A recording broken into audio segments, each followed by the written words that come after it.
जय श्री कृष्ण चैतन्य प्रभु नित्यानंद श्री अद्वैत गदाधर शिवासादि गौर भक्त वृंद। हरे कृष्ण कृष्ण कृष्ण हरे हरे, हरे राम राम राम हरे हरे। हरे कृष्ण। आप सभी लोग इस ग्रंथ के विषय में अवश्य जानते होंगे। मैं बता देता हूँ। इस ग्रंथ का नाम है श्रीमद् भागवतम प्रथम स्कंद भागवत संदेश। यह ग्रंथ कृष्ण कृपा मूर्ति श्रीमद् एसी भक्ति वेदांत स्वामी प्रभुपाद द्वारा विरचित वैदिक ग्रंथ है। इसके पेज नंबर 17 पर जब हम चलते हैं तो हमें चैतन्य महाप्रभु की लीलाओं के विषय में पता चलता है। एक विशेष लीला जिसमें कि प्रभुपाद बता रहे हैं, ब्रजभूमि यानी वृंदावन की गोपियों में भगवान श्री कृष्ण के लिए जो अनुराग था उसके प्रति महाप्रभु के हृदय में अत्यधिक आदर था, और श्री भगवान के प्रति उन सब की अनन्य सेवा के सम्मान में एक बार श्री चैतन्य महाप्रभु श्री भगवान के नाम कीर्तन के स्थान पर गोपियों का पवित्र नाम लेने लगे।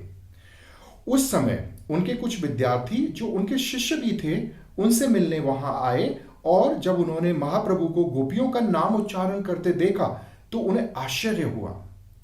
उन्होंने निरी मूर्खतावश महाप्रभु से पूछा कि वे गोपियों का नाम लेकर क्यों कीर्तन कर रहे हैं, और उन्हें परामर्श दिया कि वे कृष्ण नाम का कीर्तन करें। इस समय भावावेश में स्थित महाप्रभु उन मूर्ख शिष्यों द्वारा विचलित कर दिए गए। उन्होंने उन्हें फटकार लगाई और भगा दिया।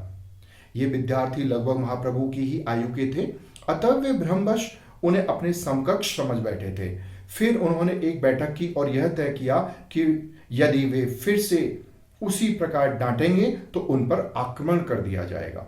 इस घटना से सामान्य जनता में महाप्रभु के विषय में कुछ द्वेषपूर्ण बातें फैल गईं।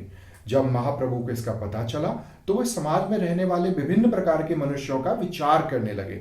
उन्होंने ध्यान में लिया कि विशेष रूप से विद्यार्थी, प्राध्यापक, सकाम कर्मी, योगी, अभक्त तथा विभिन्न प्रकार के नास्तिक ही श्री भगवान की भक्तिमय सेवा के विरोधी होते हैं। अतएव उन्होंने विचार किया, मेरा ध्येय है इस युग में सभी पतित आत्माओं का उद्धार करना, किंतु यदि वे मुझे एक सामान्य मनुष्य मानकर मेरे प्रति अपराध करते हैं तो इससे उन्हें लाभ नहीं हो सकता। यदि उन्हें आध्यात्मिक अनुभूति के जीवन का प्रारंभ करना है तो उन्हें किसी न किसी रूप में मुझको नमस्कार करना होगा। इस प्रकार महाप्रभु ने संन्यास आश्रम ग्रहण करने का निश्चय किया, क्योंकि जन सामान्य की प्रवृत्ति सन्यासी का सम्मान करने की रहती है। हरे कृष्णा। चैतन्य महाप्रभु ने गोपियों के नाम का स्मरण किया। प्रभुपाद चैतन्य महाप्रभु के मिशन को ही आगे बढ़ा रहे हैं। तब जब चैतन्य महाप्रभु गोपियों के नाम का स्मरण कर रहे हैं और उनके कुछ शिष्यों ने जो कि उनकी ही उम्र के थे इसका विरोध किया, तो चैतन्य महाप्रभु ने हम जैसे पतितों के उद्धार के लिए संन्यास धर्म अपनाया। आज जब एक महान संत, एक शुद्ध भक्त, एक तपस्वी राधा जी के नाम का स्मरण करते हैं तो इसमें विरोध कैसे? ये तो चैतन्य महाप्रभु की लीलाओं का ही गुणगान कर रहे हैं, चैतन्य महाप्रभु के बताए गए भक्ति के मार्ग पर ही आगे बढ़ रहे, जिसको श्रील प्रभुपाद जी ने पूरे विश्व में फैलाया।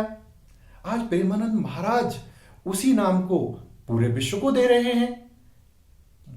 चैतन्य महाप्रभु के संदेश में किसी तरह का विरोध नहीं किया जाना चाहिए, ऐसा मेरा व्यक्तिगत मत है, जो मैंने इस महान पुस्तक में भी हमारे आचार्य श्रील प्रभुपाद जी द्वारा विरचित इस पुस्तक में भी चैतन्य महाप्रभु के संदेश के रूप में पाया है। हरे कृष्णा।